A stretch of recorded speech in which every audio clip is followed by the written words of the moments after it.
How to tell if your guy is generous. So I just made a video saying that men who pay early on dates, who pay for dates with women they don't know, are either simping or they're players. Players because they're going to be like, well, I paid for your dinner, you owe me sex.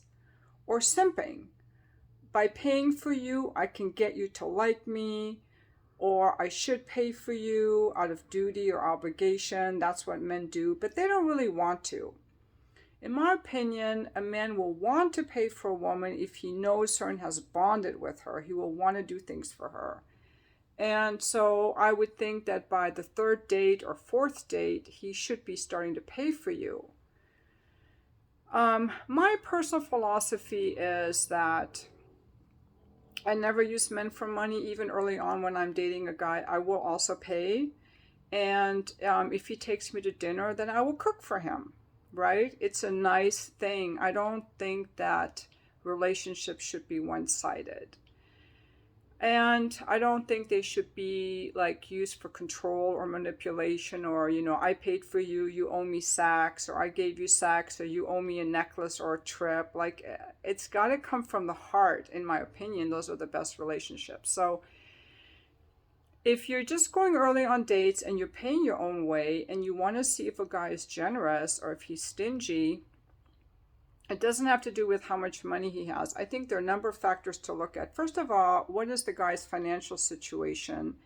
And is his spending aligned with his financial situation? If a guy is making $50,000 a year, he should not be taking me to a $200 dinner. If he's a millionaire and he doesn't want to pay for dinner, that would be a red flag. But depending on the guy's income, he shouldn't be spending a lot. When he's younger, he should be building his wealth. But you can kind of see his attitude, because some guys just naturally want to pay. They want to protect, they want to provide. And especially after they get to know you, they will want to buy you things or take you places. And you can also find out what kind of spending he did on his previous relationship or his previous wife to get an idea of how he is in relationship. Sometimes guys will be very generous with their wife, but they won't be that generous with the current girlfriend because she's kind of bitchy or rude, so he doesn't want to pay for her. I think that you can also see if this person is withholding from you.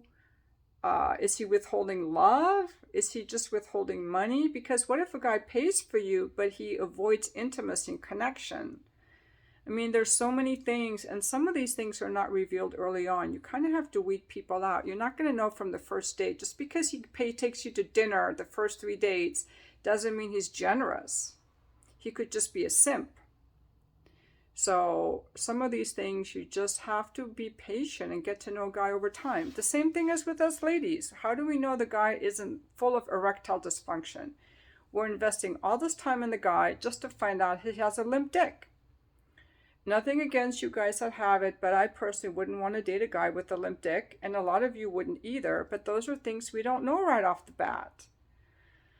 Those are all things. How does he handle an argument? That we don't know either. We have to be willing, we have to just trust and be willing to discover things over time and slowly bond and slowly invest in a person over time.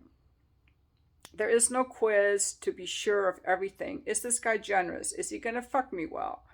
Well, I think that knowing whether he's generous and knowing whether he fucks me well are just kind of down the road. And this is inspired by someone who left a comment on, I want to date a generous man. How will I know if he's generous if I'm paying for the early dates? And you won't. You also won't know if he's good in bed. You also won't know how he responds when he's triggered, what triggers him.